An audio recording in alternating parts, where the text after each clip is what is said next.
By the way, South African, the white side, clearly. Sometimes I tell people I'm African American Mexican, and usually the black people are like, how is that possible? I'm like, technically I'm African American because my dad's from Africa. He just happens to be a white guy. So, that's a funny joke. The irony, though, is I can't speak any Spanish, and I predominantly grew up with African Americans. I actually grew up in a town called Louisville, Texas. It's a city maybe 30 minutes from here. It's a very diverse culture, and the schools are extremely diverse. It's almost 1/3 evenly white, Hispanic, African American.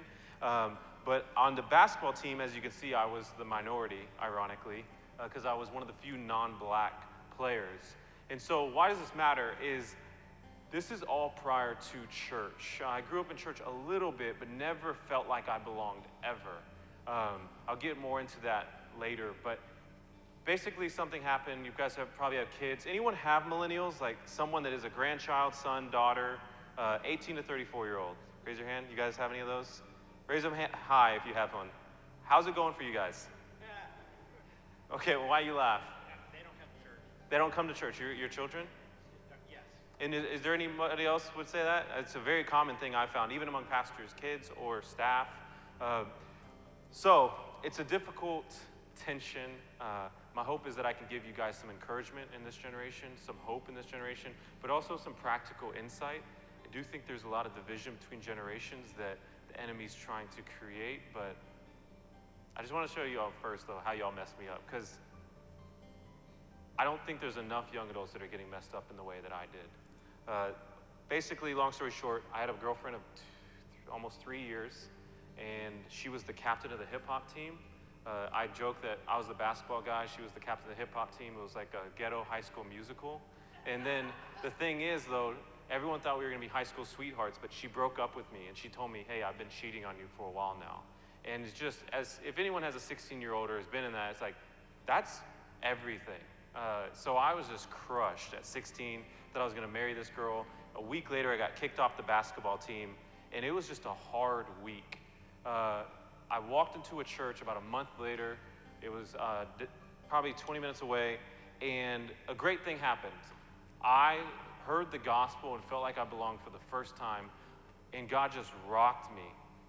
The other thing, though, that happened is I got introduced to white culture, because my whole church was predominantly all white people. So I start wearing American Eagle, I start wearing Hollister, I start wearing skinny jeans, and it was a very new world. It was, as you can see, people were a lot happier.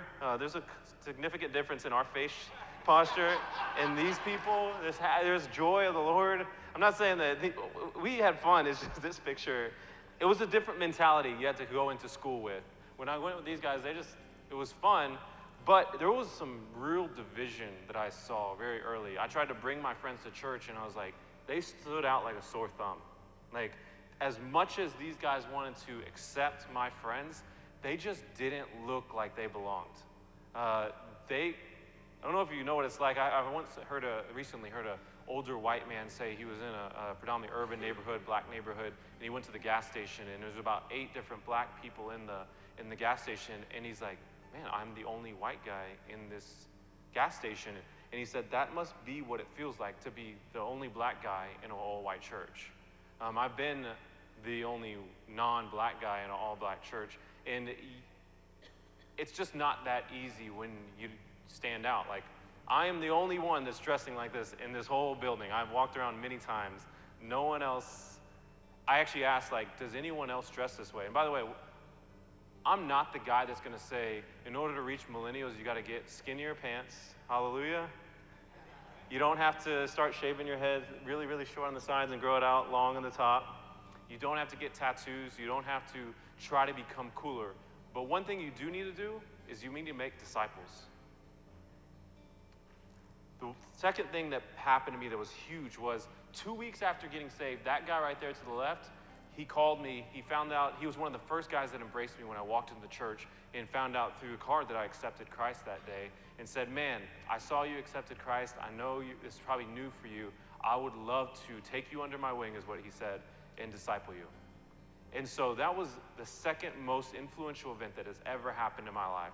Do you know how many young people I know that came to Christ and never had one person say, I want to take you under my wing? In fact, I would go so far to say I get to travel all over now. In fact, it's what separates, I think, me from other people is not my talent. It would be more how many older people have gambled on me and given me opportunities. This is what we do. I have an organization actually here in Dallas called Initiative, where we train up young leaders to go and change the city. And we just bring in established leaders that have been doing the things that they feel called to do and pour into these guys. If you have young adults that are constantly just hanging out with other young adults, I liken it to 7th graders asking other 7th graders for dating advice. It's not going to be good advice. Like, they're 7th graders. Like, you're in the same thing. Like, this is the epidemic of young adults right now, is they tend to only hang out with each other. And the fear, I think, sometimes from the generation above is, oh, they wouldn't want me because I got to do this or be this way. And they desperately need the 40 and up crowd to dive in and invest in them. And I'm not going to say that that's easy. My generation has done a terrible job of acting like we just don't care anymore. And I apologize for that. Mayor, this is the former mayor of Dallas coming to speak into our group. This is ironically the mayor of New York City. One of the things I joke about is that when I got saved, I got introduced to, I didn't know if it was Christian culture or white culture. There's 3 things I started to do that I never did before. I call it the second trinity of the church. It's the unspoken second trinity. I had never been to Starbucks until I became a Christian. I had never been to Chick-fil-A until I became a Christian. And I had never been to Chipotle until I became a Christian. Like, me and these guys were never like, yo, bro, let's go and get some Starbucks. Like, we didn't want to do that. That was not, I didn't even know where Starbucks was. It was not in our city. We just didn't do those types of things. And maybe it was, I don't know if it was white or it was Christian, but we didn't do all those things. It was this vast difference between our lifestyle. And so, as you can see, starting to enter into new worlds and new places, giving new possibilities. I once discipled this young guy, and I asked him, like, hey, and he's from a predominantly urban neighborhood. I asked him, man, what do you want to do when you grow up? And he said, I want to be a mechanic. And I asked him, because I knew, I was like, who in your family is a mechanic? And he's like, my uncle. And this is the thing is, if I went to kids that grew up in Park Cities or Highland Park, they would never say, I want to be a mechanic. They would say, I want to be a lawyer. I want to be a doctor. I want to go be an attorney. I want to go do, because whatever they see in front of them, like, basically discipleship is caught, not taught. And so they see these things, and that's what they want to be. A lot of people, especially young adults, are not getting to see reference points of what they want to be.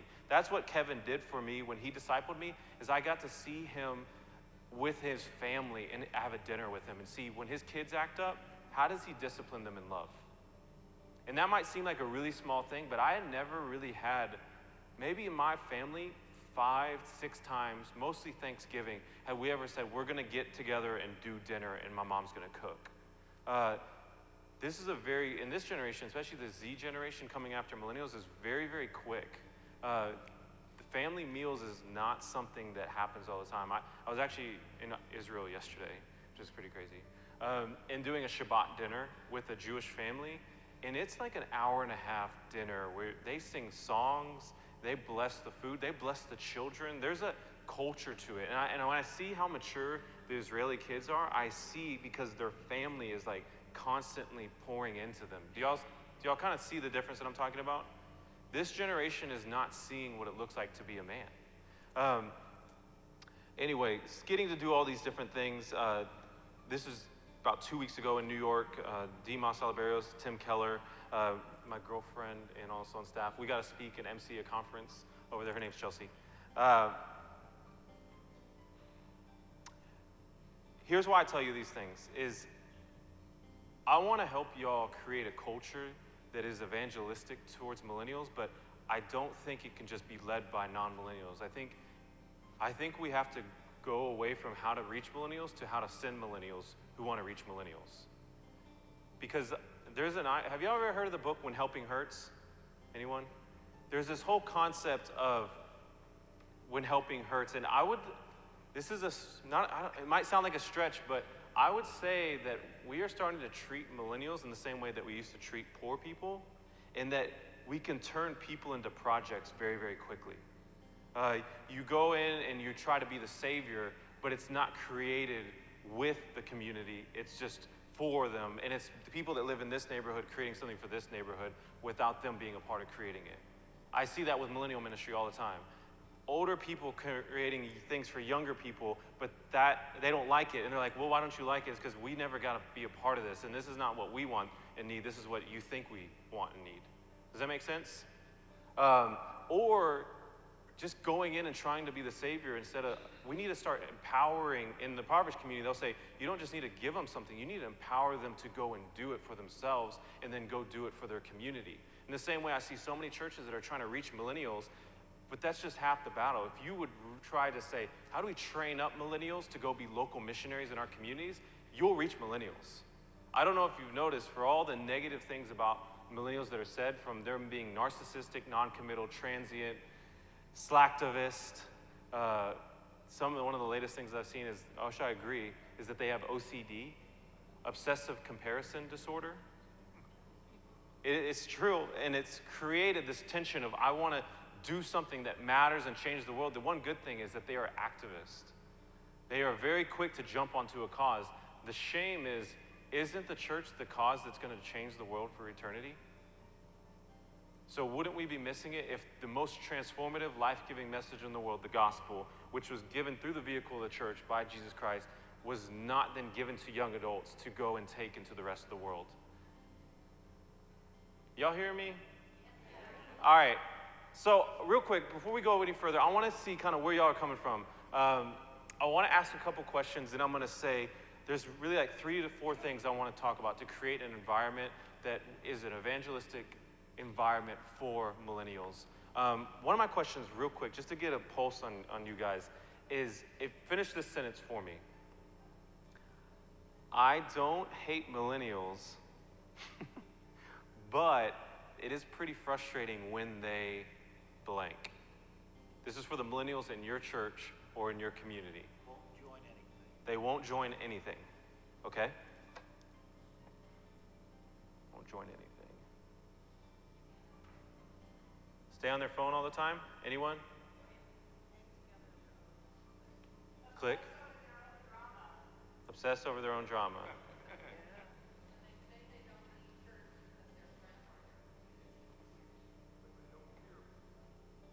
What'd you say, sir?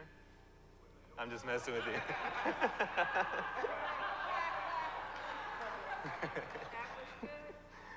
Anyone else?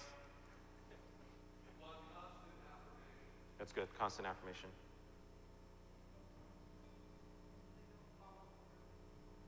That's good. Now.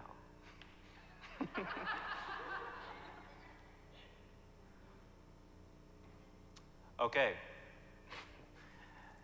If I could walk away, finish this sentence for me. If I could walk away just getting a little bit of insight into the practical way to blank millennials. Impact, connect. It's good. Reach. What was yours? Communicate with.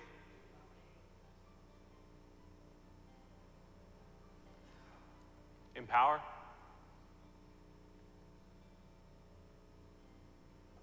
Anyone else? These are pretty, they all kind of are falling under the connect, reach, communicate, empower. This is all kind of how to get to them. Anything about when you have them, what to do?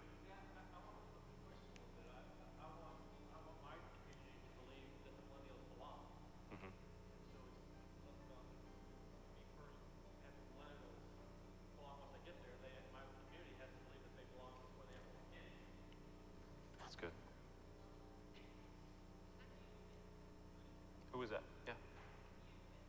Communal.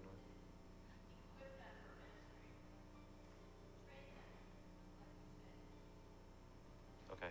Someone over here wanted to say something. Whoop. Channel their passion for good. That's good. How to love them. I'll end on that one. I like that one. What's up, ma'am?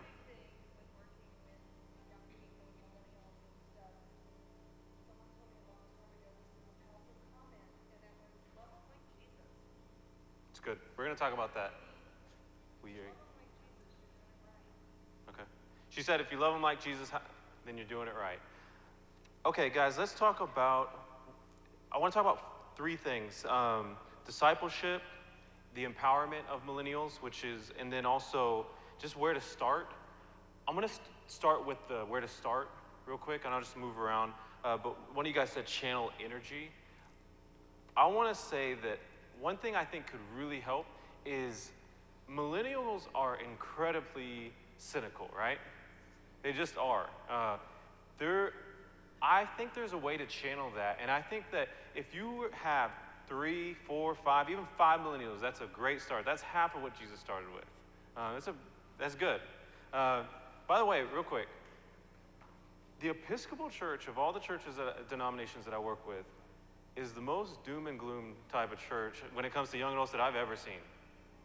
And so I want to tell y'all, I was just reading John 15 today, and it's talking about, if you're bearing fruit, God's going to prune, even the ones that are bearing fruit. If you're not bearing fruit, he said, he'll take it away, and if you're bearing fruit, you're going to prune. I want to remind y'all that, persecution is what grew the church. And then I was reading John 6:66, the irony of John 6:66 is when it says, this is a hard thing, and then all the disciples started to walk away, and Jesus asked the disciples, are you going to walk away as well? The irony that John 6:66 is the disciples walking away, him saying, are you going to walk away, as well as the things that God has called us to do as a church are really, really hard things, and this is a really, really hard time. But your fears reveal your idols. If you have a lot of fear in the future, it means you might have an idol in things that aren't sustaining the power of God in the world.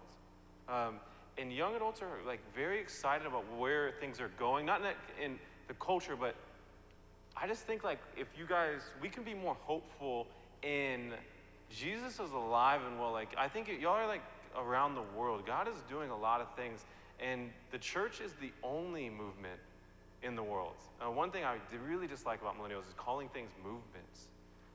You can make a website and have 2 or 3 people join, and there's join the movement is what they say. You guys are the church.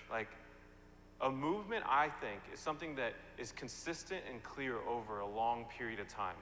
One thing I know you probably won't see tonight is anyone trying to put an ice bucket on their head. That was a movement, they said. But no one's doing it anymore. No one's trying to look for Coney tonight.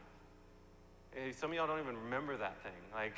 Coney 2012, no one's still doing that. No one's got an X on their hands tonight. But the church is still alive and well, and God's going to continue to move through you guys in the church.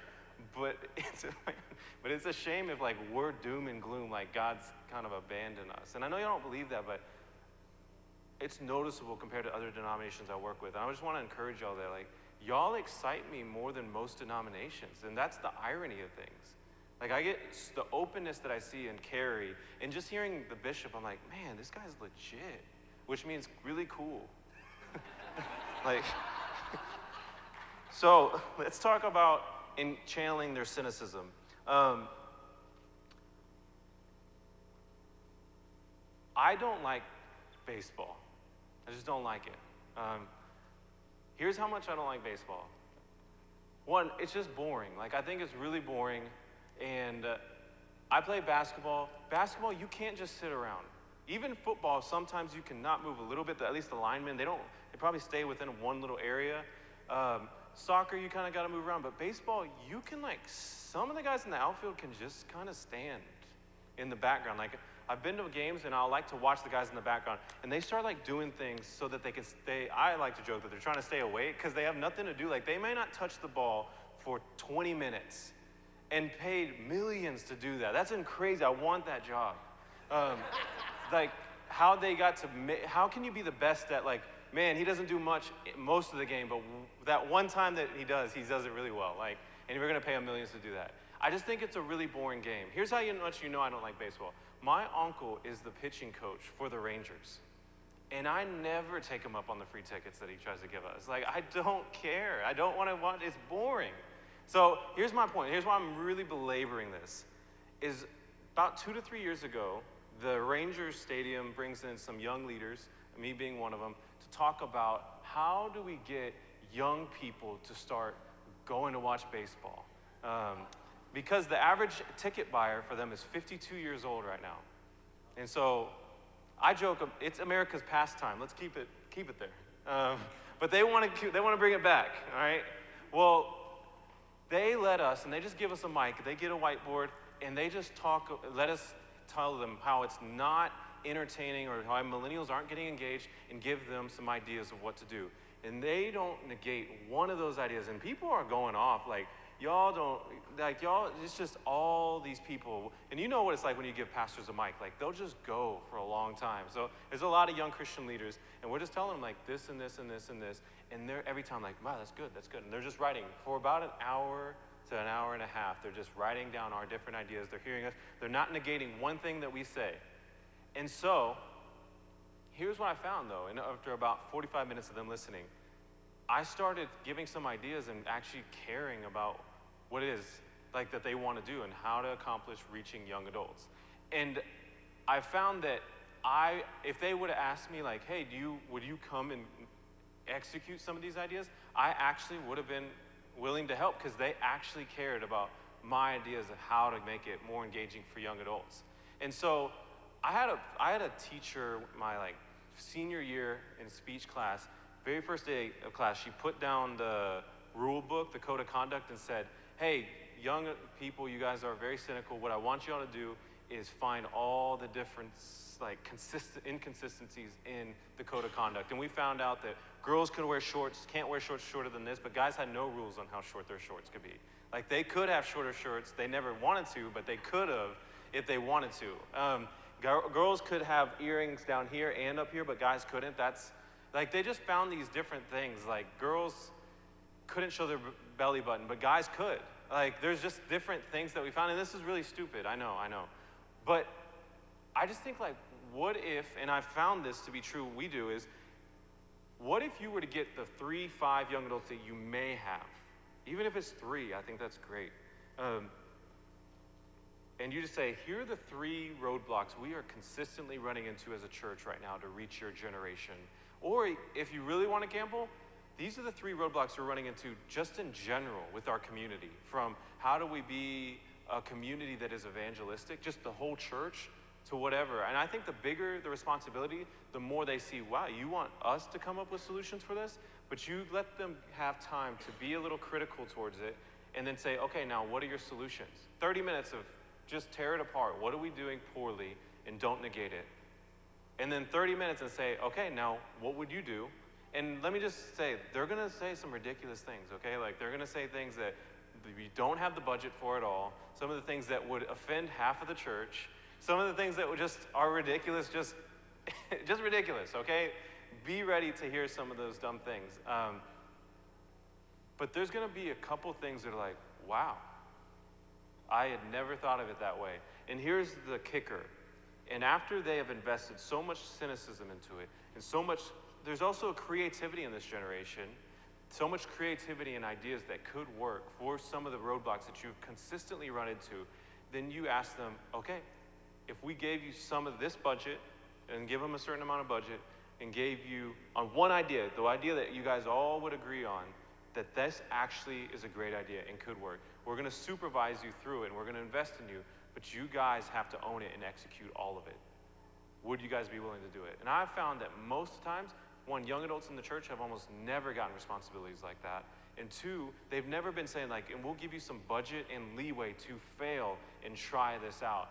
And what I say a lot is that young adults will help maintain whatever they helped create. But in most churches, they're not helping create anything. They're almost never at the table in creating programs or plans or anything for the church. And then we wonder, why are young adults not showing up anymore? They don't, it's not their church. It's everyone else's church but them. If you were a millennial in the culture today and you're 19 years old, you can join the army and be given a lethal weapon in a foreign country to represent this country. If you joined a nonprofit, you could probably lead an orphanage of some sort in Uganda, something like that. But if you came to a church in the States today and you said, man, I want to change the world like Jesus and the disciples did, what can I do? A lot of these churches, you can work with the children, you can be a door holder, you can hand out pamphlets, or you can like pass the offering plate. And you're talking to the generation that's like got this passion in them to go do something that matters. Not just Christians, like this generation just wants to do something that is going to make a difference in the world. Business Journal found that 52% of young adults would take a drastic pay cut to have a job that made a difference in the world. So that's not even Christians, just our generation. My hope is that, again, the church, which can actually change the world, would give some of that responsibility to young adults. Any questions on this real quick?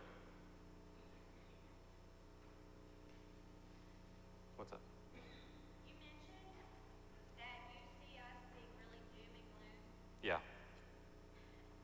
and yet at the same time you said that you could see the openness of this church and that curry's the real thing and all that. If we don't have many millennials coming to our churches, how can we communicate that message outward so that they can begin to learn who this church is? Yeah. So you're saying if you're at a church that has no millennials, how do you communicate that you're not a doom and gloom church for millennials? Right, or that we do have this openness, that they would be welcome, that we would give them leadership, that we want to hear from them. If you don't have any, what are the best tools to use to communicate to them that they would be welcome? Yeah. I do think, I would assume you'll have youth though, at least, like, because don't assume anything. Okay. People are at the church. Someone. Okay. And if there's people, I'm assuming they have. I'm sorry. I can't. I gotta assume a little bit to answer this question. But don't assume that you are talking to, and I'm kind of making this up and kind of not. Assume that you're talking to a church that's been around for 120 years in a small town in New Mexico where there might be one teenager who actually attends a residential school and isn't there all the time. You've got kids that live on ranches, they're not in town all the time. You don't have a consistent youth group or any sort of a consistent attendance from young adults between 18 and 34, but you would love to have them. How do you share that message that they are welcome? Yeah. You know, is it what do you do? How do we tell our story? Yeah. I think that, actually I'll show this. I think that everyone knows someone that is younger. Most people know at least someone. Even if it's going to be the people in the church that are no millennials, we'll even say no youth at all. Know someone in their work community that is younger. I personally believe the largest problem that's giving into this millennial problem is the lack of discipleship in the church. If I could have a campaign, it would be make the commission great again. I made that up myself. Like, no inspiration at all. Make the commission great again. Man, you guys are like a tough crowd, I swear. So here's why I say the commission's not that great anymore. We have a go plan. You guys are clearly moving that direction with evangelism. We care about that. We have a plan for teaching, because the Great Commission is go make disciples, baptizing them in the name of the Father, the Son, and the Holy Spirit, teaching them to observe all that I commanded you. So we have a plan for going. We have a plan for teaching every Sunday. There's classes, there's all that. And then we have a plan for baptism. We have a plan for all that and structure for that. But most churches have very, very little structure for discipleship. If a young person comes to the church and says, hey, where can I get trained up or discipled or empowered with life on life, not just transformation of information, but life on life, like how do I learn what it looks like to be a man of God? We don't usually have a plan for that. And this is what I mean by discipleship, is this is a pastor over in Seattle, it's a Presbyterian church, and this man on the left, if you see the picture that he has, I saw this and I was like, is this the guy? Like, just by seeing the generation, I was like, these are guys that all discipled each other. And basically that older man pulled him aside when he was in college and discipled him. So he pulled aside that guy that's to the left and his over here to him and discipled him, and that guy discipled this other guy in high school. And so it's 4 generations of discipleship. If you've ever seen 2 Timothy 2:2, Paul saying, entrust this to faithful men who can entrust to faithful men. That's 4 generations of discipleship. Paul saying to Timothy to entrust to faithful men who can teach other men. We don't see that as much in the church. One of the things is because of how we count and how we celebrate, which I believe creates our culture. I had a mentor tell me that what you count and what you celebrate creates your culture. I'd also add what you criticize creates your culture. And so if you have a culture of making fun of millennials, or I see this a lot in the workplace and in the church of we make fun of young people because of how they dress, because of what they do, then you'll create a culture where millennials just don't feel like they belong, or they don't want to be the butt of every joke. But if you have a culture that counts differently, not like most churches count. If you know of Brooklyn Tabernacle, there's a pastor named Jim Cymbala, and he says most churches just count butts, budgets, and buildings. If you're counting these things, then you'll count butts, how many people showed up. You'll count the budget, how many people gave, and the buildings, okay, our new building campaign. But we need to start counting how many people in our church are legitimately making disciples. Because God did not call us to make an impact, he called us to make disciples. But I can promise you, if you make disciples, you will inevitably make an impact. But if you make an impact, that has not always led to making disciples. And by the way, Jesus, that was like the only strategy he had. So my answer to this question, and this is the worst case scenario of literally no millennials at all, is you may have to start over or start from scratch with your youth group of a culture of discipleship where the youth is being discipled by someone older than themselves, and they are then challenged, but at least by senior year, to start discipling someone in their freshman, if not middle school. And so that second nature is to always be discipling someone. From 16, I've always discipled because that's what I was introduced to. This is what Christianity is all about. The disciples probably had no problem with discipling because they had been led, almost like discipleship is evangelism when it comes to how Jesus did evangelism. He discipled them into being a follower of Christ. So you had the question first. I don't have a question. I have maybe a bit of conversation to add to this, if that's Great. okay. I'm 33, so you could put me as a millennial. You could put me as the next generation up. I'm sort of right in the middle. And I found my way back to church. I grew up Catholic just a couple years ago because it was something I'd never seen before in the particular church I'm going to here in Dallas. And I've been scratching my head about this for a while because all in my 20s, I decided that it was more fun and more spiritual for me to go out and ride my bike on Sunday morning or run around the lake on Sunday morning. Yeah. And I wasn't hearing the message at church. But it took finding a church that spoke that message in a different way, because and even here today, I sort of feel like some of the people here are speaking in an advanced language. One of, I've been in the church for so long and I get it. I know all of the Bible. I know the whole story. I get it all. I don't speak that language that advanced yet, but I certainly hear it when you start to speak those stories in a way that resonates with my life, my everyday life. And maybe it doesn't always happen on Sunday morning. Someone told me this recently, a priest at our church said, you know, your generation, the thing about it is that it's not always a Sunday morning thing.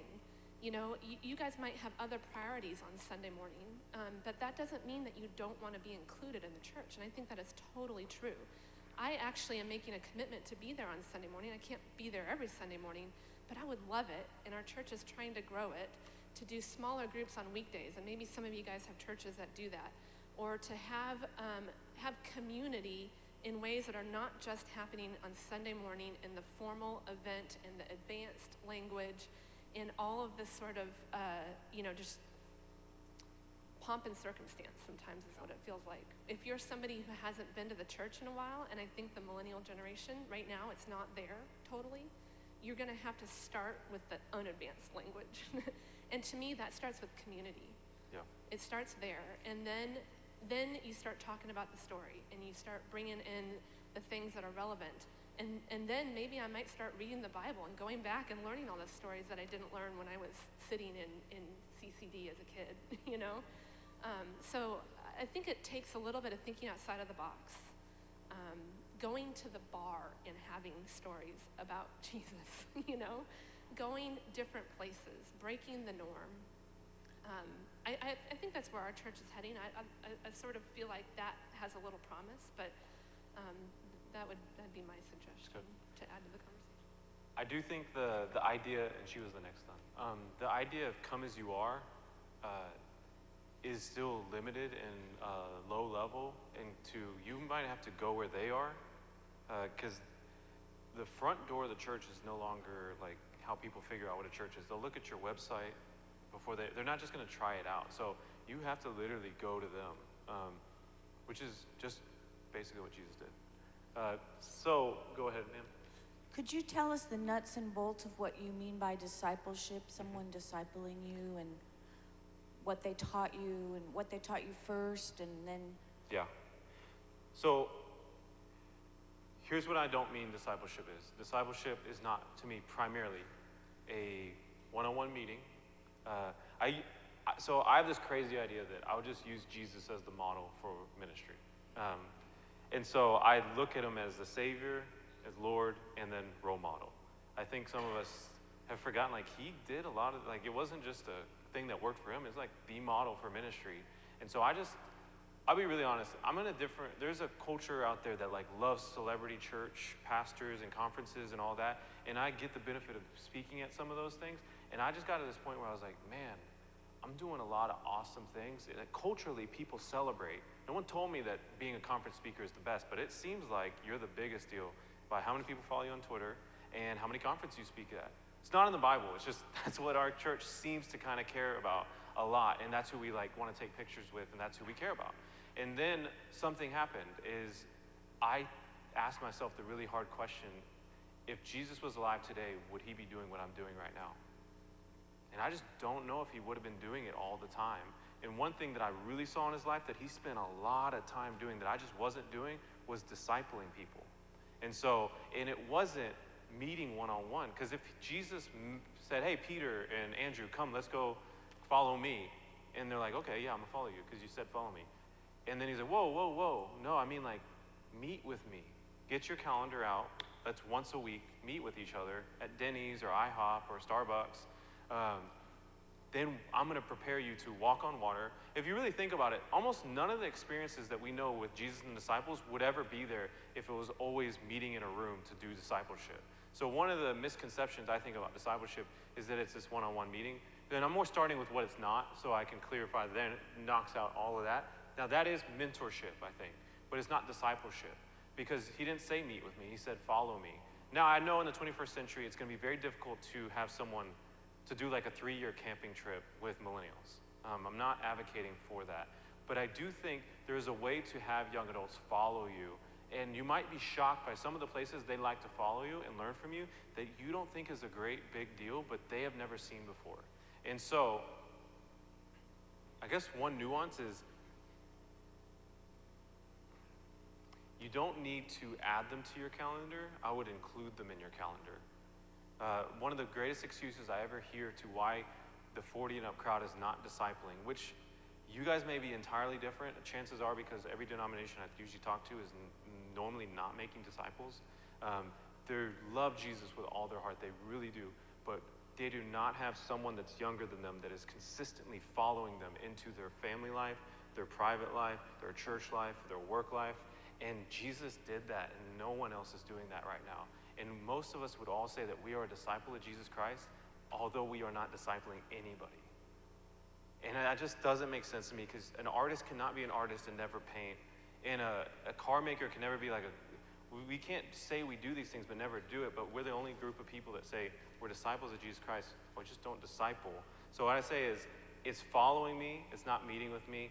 But one of the things, like I said, is the issue is I don't have time.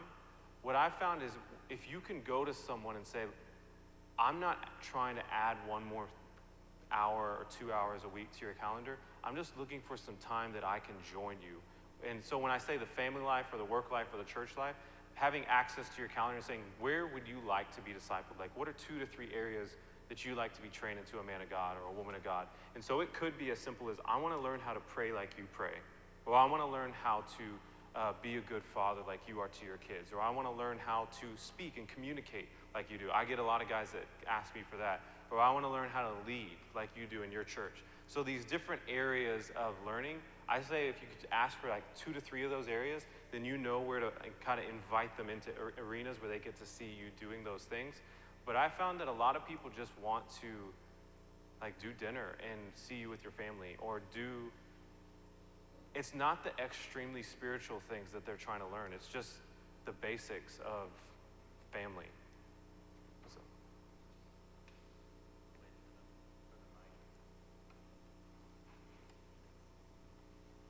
All right, so I'm, I guess, one of 3 millennials in here. I think me and Marcus and one other we've got. I'm a priest on staff. My name's Cameron Nations, by the way. I'm a priest on staff at All Saints Episcopal Church in Winter Park, Florida. And I just thought I would contribute a little bit of context, because I hear the frustration over here, you know, and I sense some frustration in the rest of the room sometimes about engaging with millennials, because there is no magic bullet, you know. There is no just do these 3 easy steps and they'll appear. And I think part of the reason that does come down to discipleship.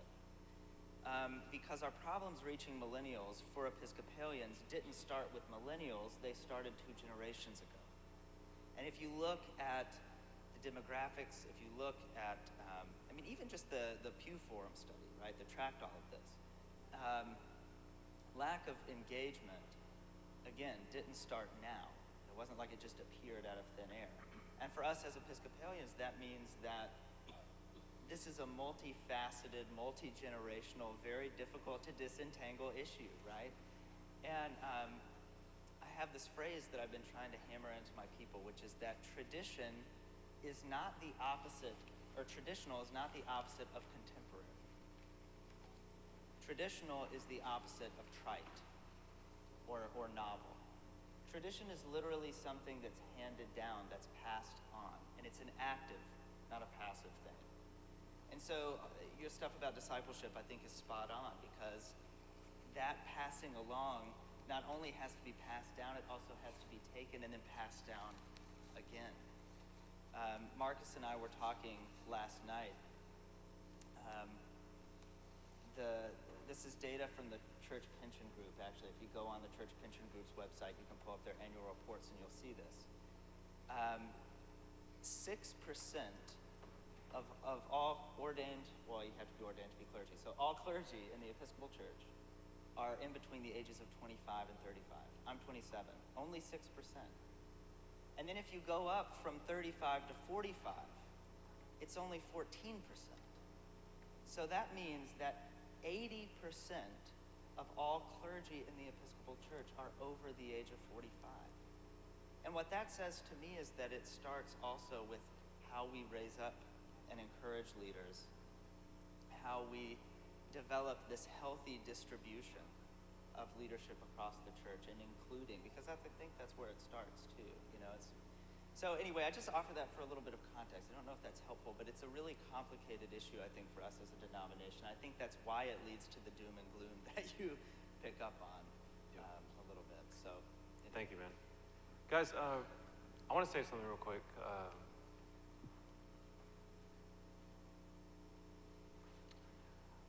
Discipleship is really, really hard, and millennials are punks. Amen? You can say amen. They're punks. Like, they just are. Like, I get frustrated with my own generation. When I say y'all mess me up, is I get discipled by all these different older guys, and then I have to be with millennials, and I just see things differently, because being around older people made me start realizing, man, I want to be like this guy when I grow up, but he cares about these things, and I care about these things. And these things don't matter by the time I get here. Y'all get what I'm saying? Which, by the way, y'all were there once too. I could show y'all, like, there's quotes about, for example, here's a quote that we hear about millennials. The now generation has now become the me generation. Y'all hear stuff about millennials, they're all about me. The irony is that's Time magazine, right? And we see this kind of stuff all the time. But that's Time Magazine in 1976, talking about boomers. That quote that we would say, oh, of course, millennials. Talking about boomers. I can show you another quote, 1990, from the New York Times, and saying that they don't want to climb the corporate ladder because they want to go and hike the Himalayas instead. And it's talking about Xers. They're scared of divorce, and it's talking about Xers. Like, could it be possible that when you're young, you make dumb decisions and you don't care about the generational priorities before you? But social media has put millennials on blast more than ever, as well as they are incrementally getting less and less mature or prolonging adolescence. And millennials just are punks, but here are also some huge punks, like biblical punks is the disciples. I think we over-glorify them. Look at all 12 of them right there, like a battle right now. And I'm about to talk about them, which is kind of funny because they're like looking at me all heroic right there. So I don't know which one of these guys are Peter. Probably the dude with the sword real high, the same sword, by the way, that you cut a dude's ear off with. Cutting a guy's ear off is not the best way of sharing the gospel. That's not an evangelistic tool that you should use. That's a millennial to me, is a very passionate guy. He's so millennials, they're so passionate for one thing for one day, and the next day they like have lost that passion to do that thing anymore, i.e., all those different causes and movements that are no longer going on anymore. Just discipleship is difficult. Like, when I think of most reasons why we don't disciple young adults is they're not humble, they're not hungry. The disciples were not humble. James and John were arguing for the left hand and the right hand of the Father. Like, that's not doing this whole gospel thing for a humble reason. Their mom got involved in trying to argue with them for that, and then the rest of the disciples got upset because they wanted the left hand and the right hand of the Father. So sometimes we say, well, let's make him an intern and treat him really, like give him some hard stuff, and if he works his way up, then we'll give him some big responsibilities. The problem with that is that's not what Jesus did. And again, if he's going to be our model, if we want the world to be our model, then let's be like the world. But every time that's worked out of let's get a king because the world has a king, it never seemed to be the way that God likes us to do things. Jesus had a type of urgency where he didn't have the luxury of waiting. He's like, I'm going to give big responsibilities. And they failed a lot. Their prayer life was terrible. They try to cast out demons. It doesn't work. What happened? Oh, you have to pray in order to make this one happen. This can only be cast out by prayer. Jesus, they literally have to ask us, how do we pray? Then the Lord's Prayer comes. A lot of the stuff and content that we have comes from really basic, dumb questions that the disciples asked. Like, they're not these awesome, legit leaders. Man, cutting a guy's ear off, you think by the end, this is 3 years in, like 3 years in, and you're cutting a guy's ear off. Man, this is like the day before. And I've already told you I'm going to put this rock in which I build my church is the same guy that's trying to cut a guy's ear off and thinks that's smart and then denying you 3 times. Which, by the way, if you think they're really getting it, and because the first month, okay, it's hard, but they better get it quickly. They're denying him, they're running away, they're falling asleep when they're supposed to be praying. I was just there in the Garden of Gethsemane like 3 days ago. They're falling asleep. Let's stop acting like the disciples were awesome. One of my favorite verses, will give you great comfort at night, but you'll never see it on a coffee cup and you'll never see it on a t-shirt, that Jesus said, red letter, Matthew 17:17. It's a great discipleship verse. This is Jesus. He says, oh, how long will I have to put up with you people? I've never seen someone quote that. I've never seen a pastor just say, we're going to stick in this text today. Oh, how long will I have to put up with you people? I've never seen it on a t-shirt, and I've never seen it on a coffee cup, and I doubt I ever will. But it might sound doom and gloom, but I like that text a lot, because if Jesus, led by the Holy Spirit, God in the flesh, can get to the point where discipleship is so hard, and he's saying, oh, how long will I have to put up with you people? Then if you are discipling, and it is unbelievably difficult and takes a long time, then you might be in good company, because God was there too. But it's not going to be easy, and there is no silver bullet. But it may be one of the hardest things you do, but it will be worth it. Peter Drucker said, the purest form of leadership is when your fruit grows on other people's trees. And one thing that I'm finding is, like, we care a lot about credit, a little bit more than the kingdom. But as soon as we stop caring about which generation and the way we used to do it and just give that freedom, the kingdom gets to truly expand. And yet millennials are not the silver bullet and they're not the answer. It's both generations together. And there needs to be a mutual respect. And I apologize for millennials that act like they got it all together. Don't thank you for the blood, sweat, and tears that you put into the church to make it what it is. But we've got to start gambling on them a little bit, because that's what Jesus did with the disciples. And it worked out pretty well. One of the most beautiful things about being in Israel is seeing African Americans be there from Africa, not fake guys like me, and see Hispanics, see Asians, see Australians, see all these people from across the earth go to this one place where Jesus never went to any of those countries. If you're Mormon, you would believe that he stopped by real quick here in America. But in our faith, we don't believe he went to any of these countries, right? So Jesus changed the world, although he never really left one small little region. For me and my guys, I say, I want to make you local missionaries, or I'm a George Bailey enthusiast. George Bailey being, you'll watch his movie if you don't know who he is. It's a Wonderful Life. I love that guy. This is my title and initiative is a George Bailey enthusiast, because he's the greatest local missionary. He's a guy, like a young adult, so passionate. I want to go change the world, do this, build big bridges, do all. None of those are consistent. Like, I just want to go do something that matters, like a millennial. But he just can't wait to leave, like most millennials. And then he gets to see what happens when he never exists, and he realizes his friends, his family, his community, his neighborhood is drastically different without him planted and rooted in that community. That's what I would hope most Christians would be like, and most churches. If you closed your church down, would your community bang on the doors and say, we need you to stay open? Or would they even notice? Have you impacted your community so much that if you shut down the doors of the church, shut down, everyone in the community notice, this church isn't around anymore? And I would find that a lot of churches, that might be difficult for the community to see, and that's where young adults are like, I want to be a part of something that if it didn't exist, it really, really matters, because God gave us a huge responsibility. Now, here's one thing on empowerment that I want to talk about. I'm not seeing that many people talk about it, but I do think this is a shift in the way millennials do things. Let's see. Can y'all see this up here? Yeah. Can y'all see this? Or should I move a little bit? Cool. All right, y'all. So if you're aware of Ephesians 4:11, it says that God has given us apostles, prophets, evangelists, shepherds, and teachers to build up the body and equip the saints for the work of the ministry. You guys are familiar with the text?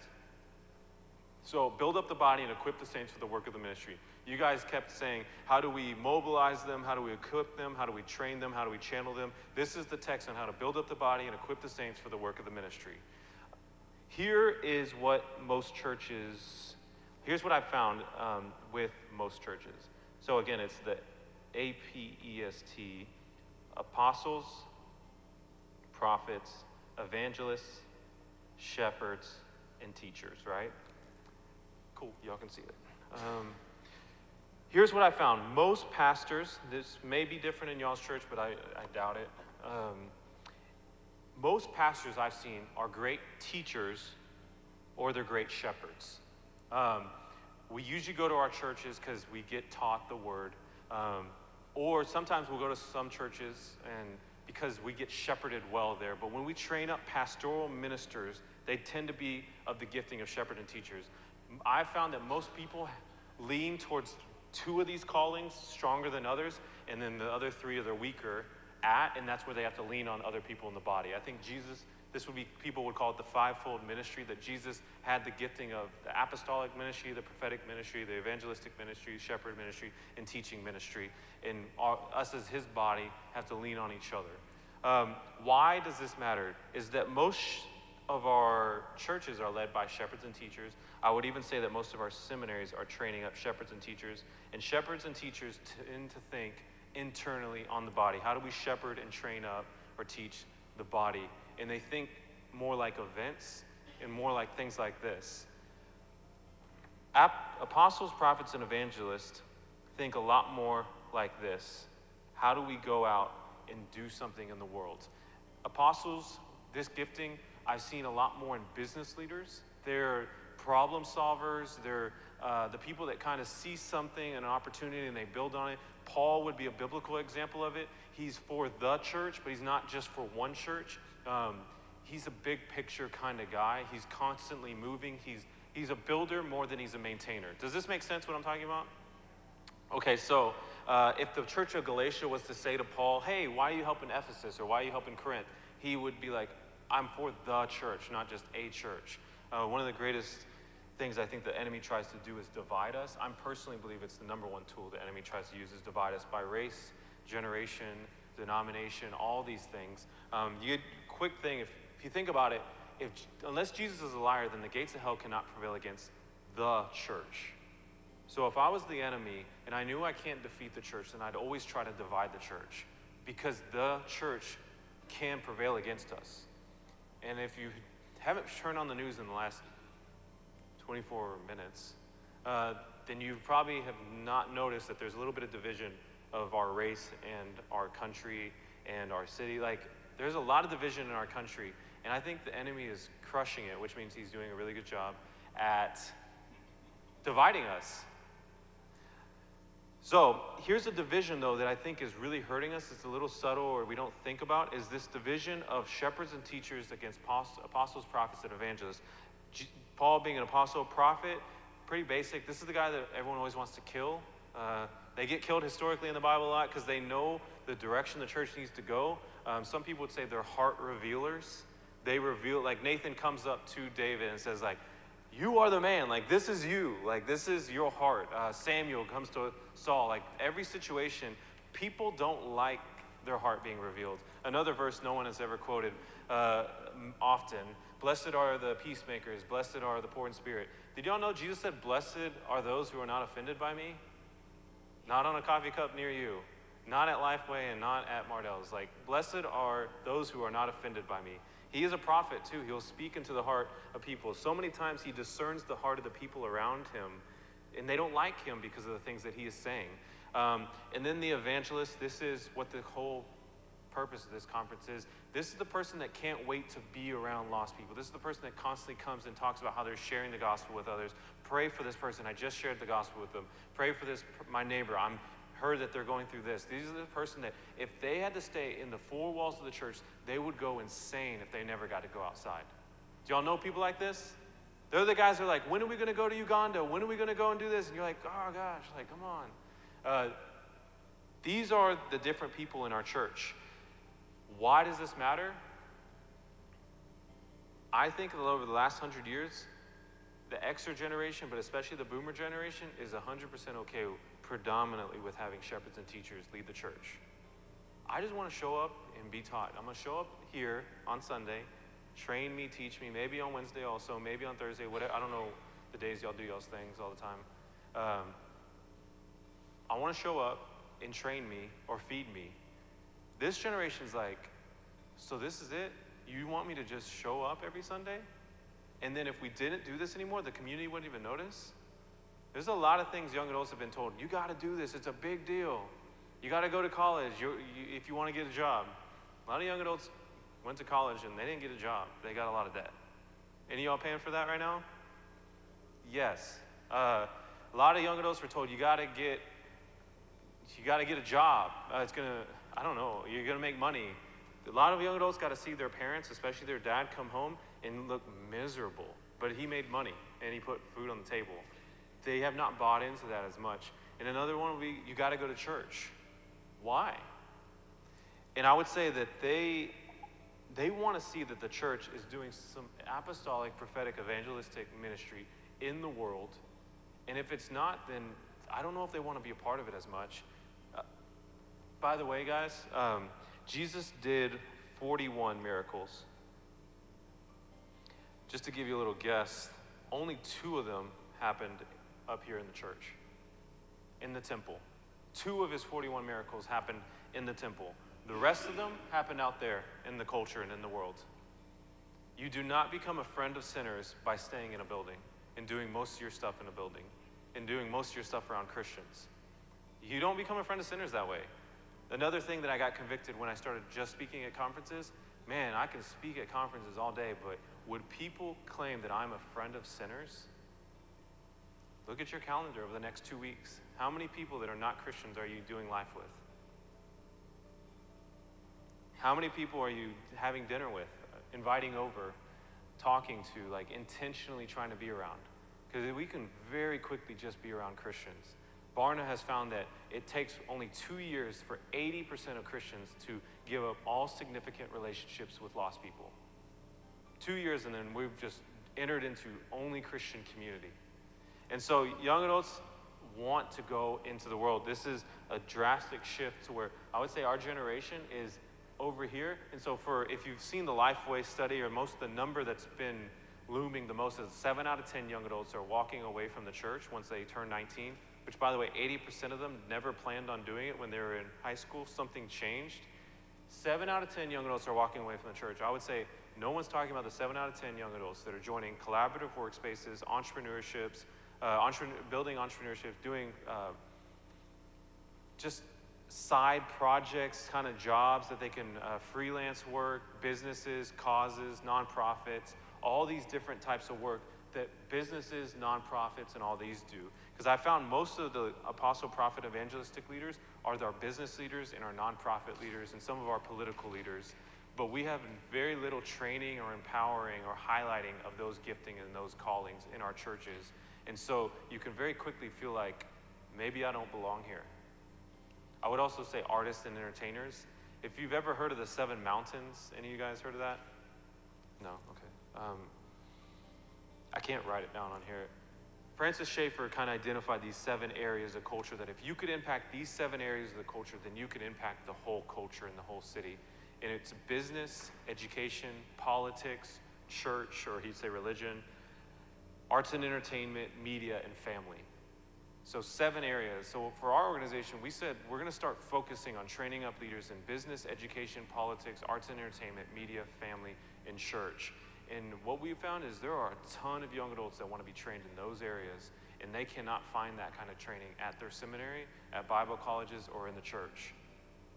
And so these people are just falling through our hands, and you know who's catching them is the world. The world is catching them, training them, making them feel like they belong, and sending them out with a gospel-less message. Any questions on this? I have one. Are there any case studies, if you will, churches who you think are doing it right? Doing it right. Churches who, by programmatic or other affirmative steps, are doing things right as far as millennials are concerned. I do think Tim Keller's doing a good job with the faith and work conversation. I personally believe that the faith and work conversation is hand in hand with the millennial problem. If you know people that are in the faith and work, they're like the business leaders that want the faith conversation to be a part of their work. They feel like B team in their work or feel lesser. I would say Tim Keller with Redeemer City to City, the faith and work. Just an example, if you're a young adult and you felt called to ministry, they would bring you to the front. In some churches, I don't know, Episcopal church for sure, and they'd like pray over you and like commission you into ministry. But if you feel called to anything but pastoral ministry, like I said, those 7 mountains, if you don't feel called to the church mountain, then you're like chopped liver. I don't know, you just go and do your thing. You're like a lesser Christian, you feel like. No one said that, but there just seems to be more celebration of the shepherd and teacher gifting and not much for the apostolic, prophetic, and evangelistic. So I think the faith and work conversation, they've been trying to find how can we show you guys that we are doing stuff in the world that's making a difference for the name of Christ. And so anything revolving around the faith and work conversation, another thing Billy Graham said, what the medical community has been to missions over the last 75 years, he believes the business community will be to missions over the next 75 years. So anything faith and work, I do think that the charismatic church seems to do a lot with this 7 mountains lately. There's a guy named Bill Johnson. Some people don't like him. I'm trying to think of other people. There are not that many. If you do, most cities, I would say about 5 churches are reaching most of the millennials. The rest of them have very few numbers of millennials. I'm sorry, that's not. A lot of work to be done. Yeah, a huge field and harvest, I would say.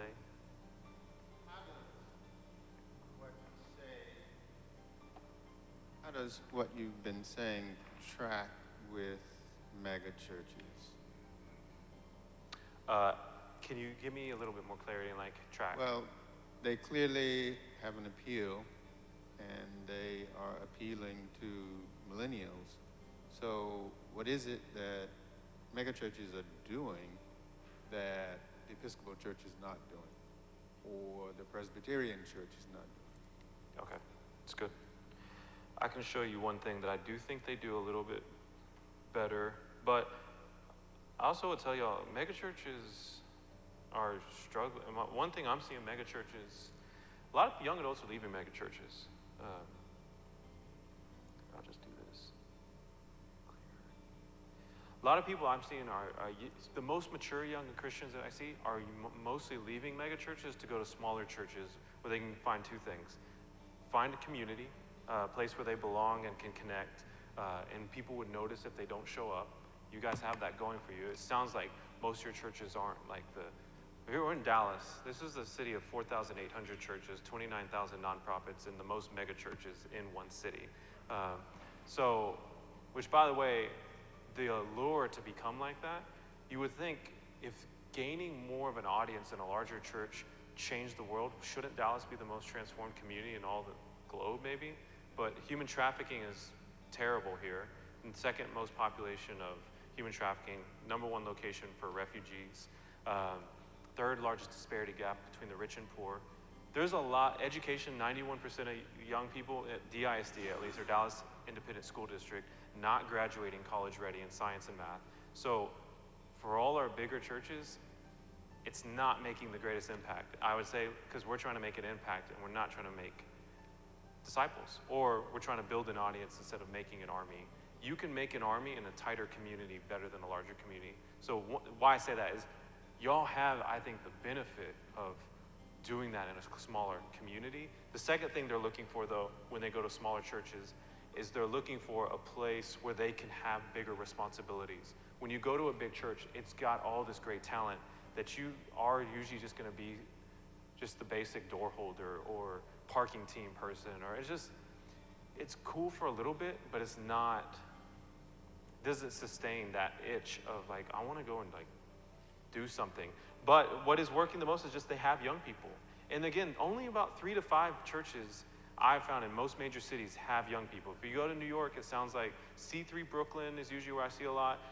Redeemer is where a lot. Hillsong is where there's a lot. Here, if I meet a young Christian in Dallas, Texas, I'm going to ask them, do you go to the Village, Watermark, or Gateway? And about 80% of the time, they go to one of those three. And so that's 3 churches of 4,800 churches that have young people. And a lot of those other churches are trying to become like these churches. The irony is the Village, Matt Chandler is the pastor, their Dallas campus, which has all these young adults, their average age at their church is 24 years old. How do you think they're doing discipleship when they're 24-year-olds all over the place? And most of them don't have kids. So the irony is, do you know what they're trying to reach? Gray-haired people, they say. So it's kind of like the grass is greener on the other side, and then you get on the other side, and you're like, well, that grass was better over on this side. It's multi-generational ministry, I think, is what's going to help the most. But here's one big thing I want to talk about is I do think that the mega churches do this culture of belonging a little better than what I have seen in Episcopal churches. Here's one example and a way to show it. Oh man, that is way too big. Okay.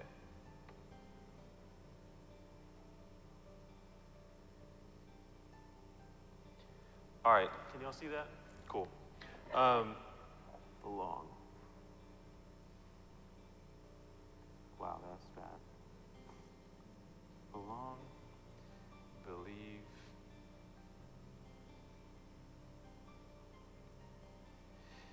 and behave. If y'all haven't noticed, I think it's down, up. By the time I found out that was wrong in like 2nd grade, and I was too late, I was like, I'm just gonna keep going with it. At many churches, I've found, especially mainline churches, what they're called, I've found this is a new young person in your community comes into your church. They walk into your church, and they feel like, man, I gotta behave like these people, because we're trying to get to the point where they can belong, right? So I got to behave like these people. What does behave mean? They got to act like you, look like you, dress like you, do the things you do, know when to sit down, when to stand up, when to do all these things. It's very quick that they're not going to feel like they belong because they don't know how to behave. When I walked into this, I've been here for hours now. Do y'all know that only one person that I didn't already know has approached me and asked me anything about my story? Like, do you know how much I stand out to how everyone else dresses here? And I'm clearly don't feel like I belong. And that no one has really gone out of their way in probably from 9 a.m. to the 2:45 workshop, no one has really gone out of their way other than a woman named Stephanie Speller, who's like, hey, what's your name? Like, getting to know me. You guys are the pastors and the leaders and the clergy. If you're not doing it, why would your people be doing it? And so, I'm not trying to like shame you guys. I'm just saying like, I found this in a lot of churches. I was just me and Chelsea were consulting a First Baptist church, and we went to, you said the contemporary and traditional service. Went to the traditional service. I love tradition. Like, I get along with people older than me way better than my own generation. And the whole service, it's starting, and we stood here, for about 10 minutes thinking, let's see how long it takes for them to talk to us. Because we're consulting them, so we come in like secret shoppers. And so we're seeing like, what is it like for a millennial to go to this church? And here's what everyone did, and you guys did do this. People acknowledge me like, hey, like they'll look at you with your eyes and smile. But no one like said, hey man, like, do you come here often? Like, like what's your name? Is this your first time? No one asked me anything. Same thing there. Finally, a guy came over, because I sat down. I was like, okay, no one's gonna talk to me here. Everyone's looking at me because they can tell like maybe he's lost.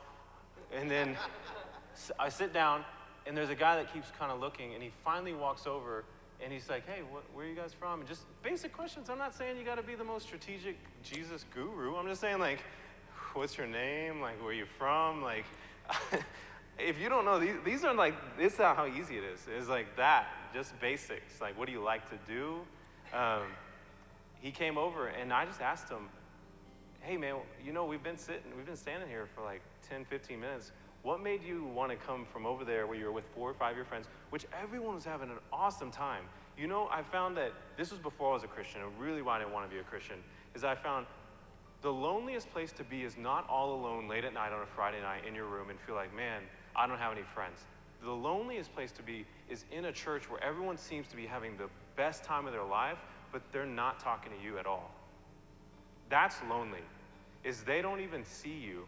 People would say the opposite of love is not hate. The opposite of love is indifference.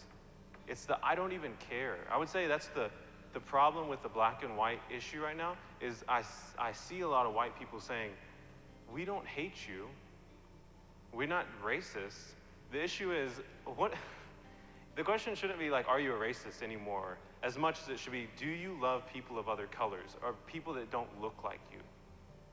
Because Jesus didn't say, hey, don't hate me with all your heart, soul, and mind. And that's why I see it as like, hey, I'm not a racist. Okay, that's good. Like, you don't hate people. But do you love me with all your heart, soul, and mind? Do y'all see the nuance between that? It's like, we're not called to just not hate. We're called to then love. And one of the things my church always ends with, my pastor, who's a black guy, every time says, now hug someone that doesn't look like you.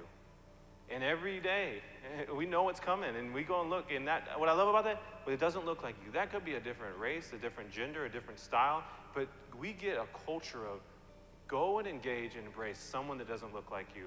And so, why does this matter? Let's say I start dressing better. You're some young adult, starts dressing better, I go and spend money, I got one suit, I try to wear that suit I'm starting to do it a week out of respect, but I got my one suit, Chelsea's getting on to me.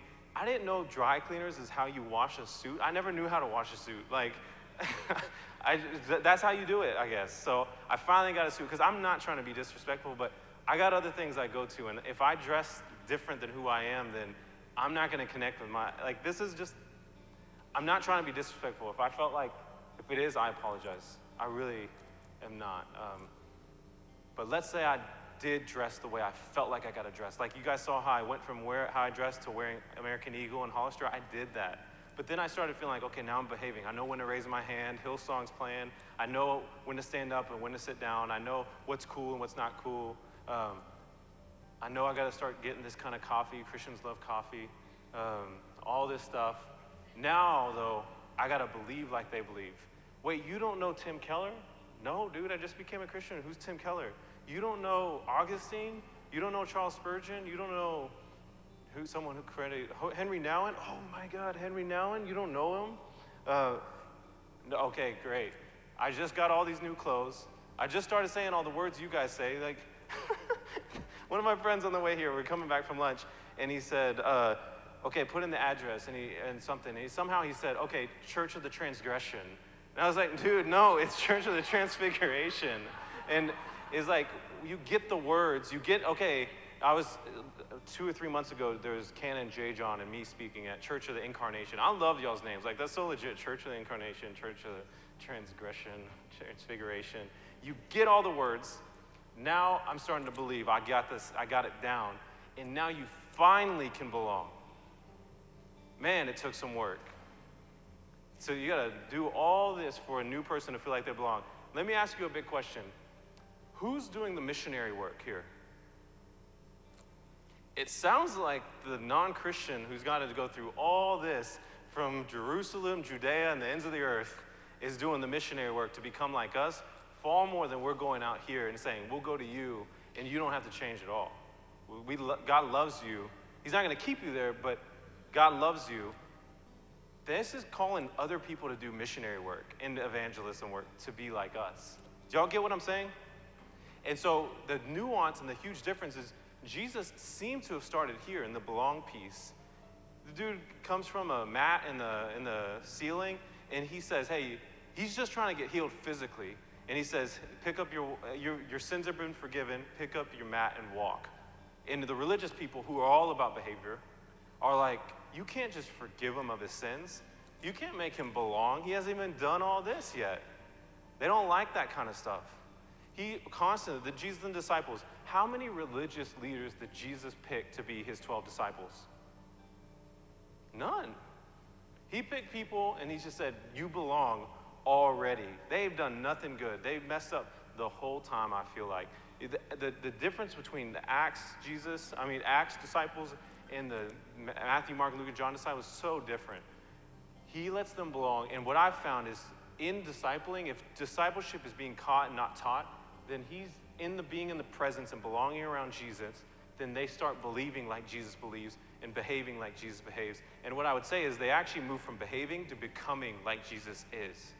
That's a huge difference. And one thing I do think that could be a little stronger in the Episcopal Church is doing a really good job. You see someone that doesn't look like you, and especially if they look like they're lost or they've never been there before, it's their first time, man, that's the first priority of that's who I want to be around. Because it's very easy to just hang out in the same groups, same people, and just sit in the same places.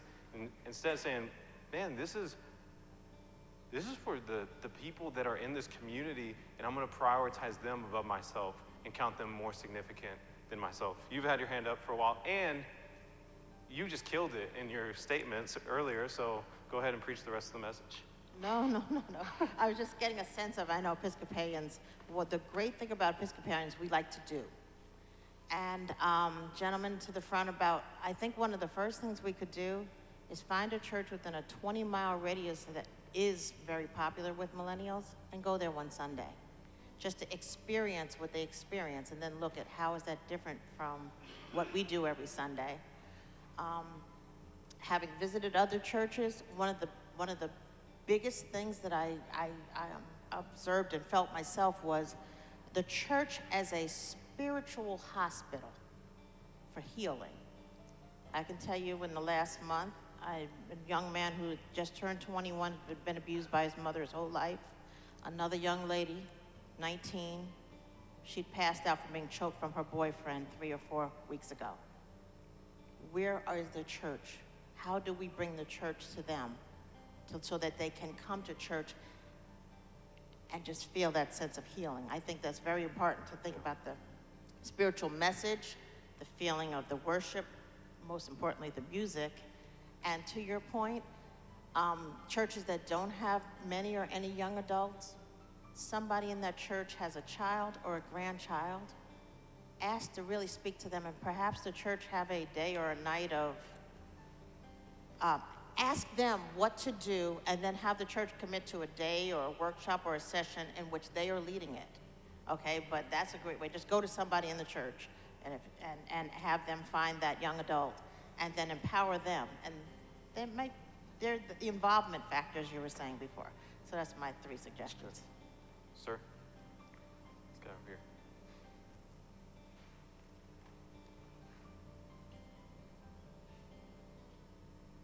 Knowing how our church works, it's not the leadership who's going to make it work. It's the leadership that has to sell it to the people who are going to make it work. Right. Your behave, believe, and belong is the way that the early church always worked. You must come and speak Latin. You must learn to read this, and working up to that belonging piece. But we like tradition. We like that word. And so to sell it to our people, we have to tie it to that. And when you flip it, starting in the center and working out, that's Celtic Christianity. That is the model in which St. Patrick used when he went back and established that. A community of belonging. They walked in, they belonged automatically. Then they started teaching them after they actually had a relationship. After they had a relationship, then they actually began living that relationship out into the world. And so traditional, it's Celtic Christianity. And so maybe that helps with some people who say, no, it's not traditional. We can't do that. Can't do it that way. Well, let's go back to tradition and embrace the Celtic Christianity model. Yeah, it's good. Just an analogy, I always say people tend to believe and behave like the people that they belong with the most. The world, again, has done a great job. If you don't belong to the church, you belong with us. They will say everyone belongs. They fight to make sure people belong. The only problem is they don't believe and behave in a godly manner. And so if we're not going to say that everyone belongs, and I'm not saying staying the way they are. God loves us so much that he wouldn't allow us to keep us there. Just like parenting, from what I've found. I'm not a parent. But I'm starting to see what it was like when my parents wanted something for me, and I thought it was hate, but it was more love. The analogy I usually look is, if you guys have CrossFit across America, y'all see this? People believe some ridiculous things when they join and belong in CrossFit. Like, they believe that lifting a tire over and over again, like, that's normal, right?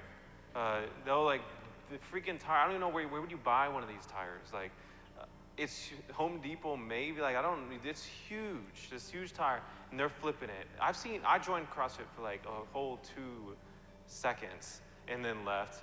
There was pregnant women that were doing way better stuff than I was, pregnant, and they were lifting these tires, or climbing the rope. I joke, like, where would you need to climb a rope in real life? Like, the only time you see someone climbing a rope is like in spy movies when they're like in the ocean and they're getting on like a ship and they climb. Like, when was the last time anyone here climbed a rope for any purpose at all? No one. Like, we do not do these things, but we believe, and they believe, that that's normal. And so they belong there, they believe that way, then they start behaving that way. They start eating differently, wearing different size shirts. Like, they just change the way they are. Like, Aggies, A&M culture is like, they take that culture with them. And so having a culture of, this is the things that we believe in and we fight for, and we want you to belong in here. Now, I do think there does need to be intentionality of what is the culture that you're setting? Like, what do you count? What do you celebrate? What do you criticize? That's going to create your culture. Things that I have found mean a lot when you care about these things in the culture for millennials is peace and security. We care about like resting in God and Sabbathing and finding our peace and our identity in Christ. Because with OCD or obsessive comparison disorder, man, it's attractive when someone's like, you really just don't care what other people think about you. You care far more about what Christ thinks about you. That looks different. You have a peace that surpasses my understanding. We went to Israel, 10 days, we did not have our bags. Southwest dropped the ball. Still, it's like terrible trying to get our bags. It's crazy. So I thought Southwest was like awesome until now. And ridiculous. And so you have to have a peace that surpasses understanding when you go to another country and have no bags. But it's crazy is like where people can see like, man, it doesn't seem to bother you at all. I never had control before I lost my bags. Now I just don't have bags. Does that make sense?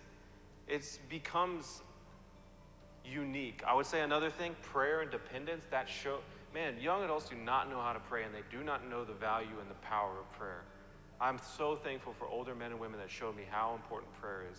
That is a value that if you're gonna have people belong, show them the value of prayer. I would say the importance of the word going before all things. The word is what shifts and shapes and forms who we are and the decisions we make. It's a lot of the basic things, ironically, that I found young Christians just don't know or no one's ever modeled and trained them in. I'm gonna take one last question and then I wanna respect y'all's time and get y'all out.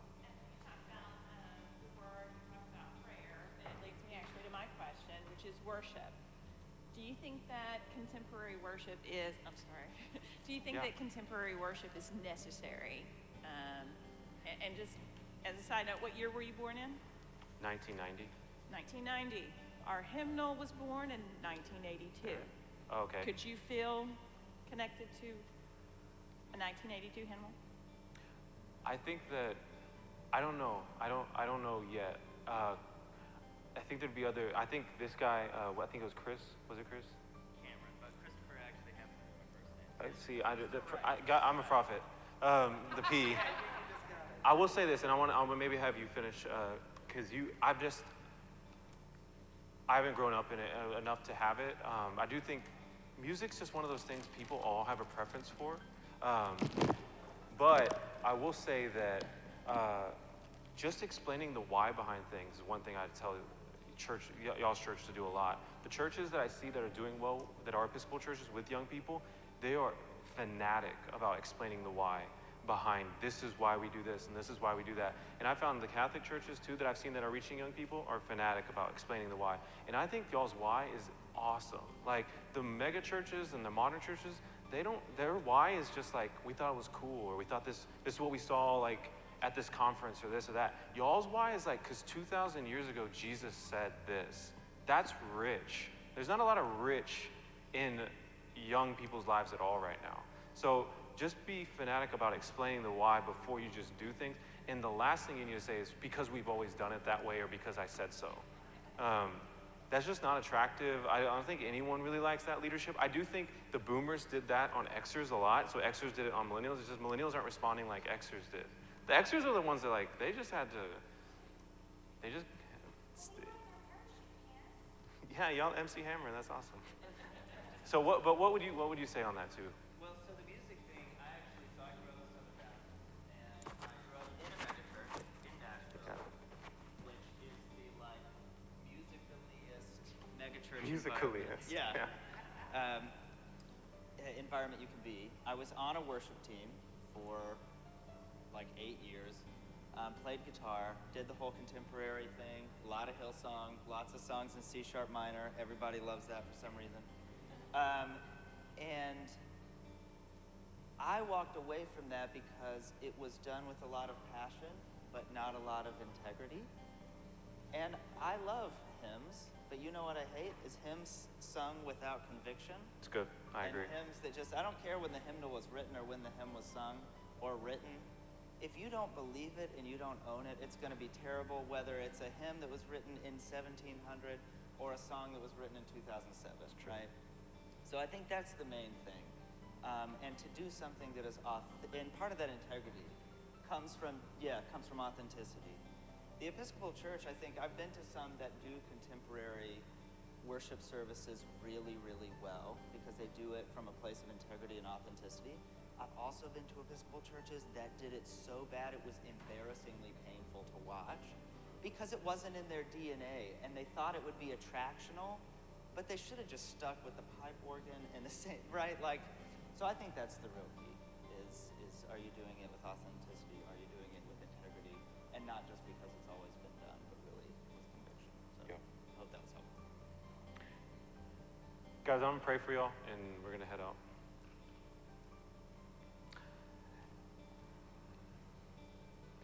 God, at some point in each one of our lives, you disrupted and intervened our life. You called us to yourself, and you just gave us a new heart, God, and you transformed our lives, you transformed our desires, you transformed our even taste in the things that we would care for.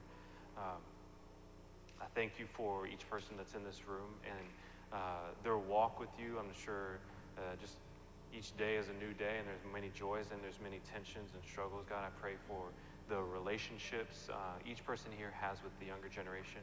I pray that there's just a greater amount of peace and patience towards the young people, not because they deserve it, but because you gave us patience that we didn't deserve. So just give us the ability to give that back to not just young adults, just people that desperately need others that are willing to love them like they love themselves. God, I pray for the young adults in the world, and especially in the churches of these leaders, that they would, for whatever reason and whatever way that your Spirit would reveal it, would just be thankful and grateful for being able to even have the platform they have, to have the desires they have because of the sacrifices made by the people before them, God. Pray that there's a mutual relationship that's just unbelievably thick between generations and races in a church, God. If you've given us the ministry of reconciliation, would you just have your Spirit take over our heart and our desire for that in the church, God. And lastly, I pray that, like you, we would have not cynicism towards generations, but that we would have compassion towards each other, because this generation is like sheep without a shepherd that are harassed and helpless, God. That there be fathers and mothers of young adults that never really had that, whether they were there or not, God. And let there be incredible joy and passion and newness of life that comes out of the laborious but just exciting and fearfully exciting, I would say, work of discipleship. In Jesus' name, bless all that you've put on our hearts, and let us be faithful to walking out with things to do and not just things to agree with. In Jesus' name, amen. Amen.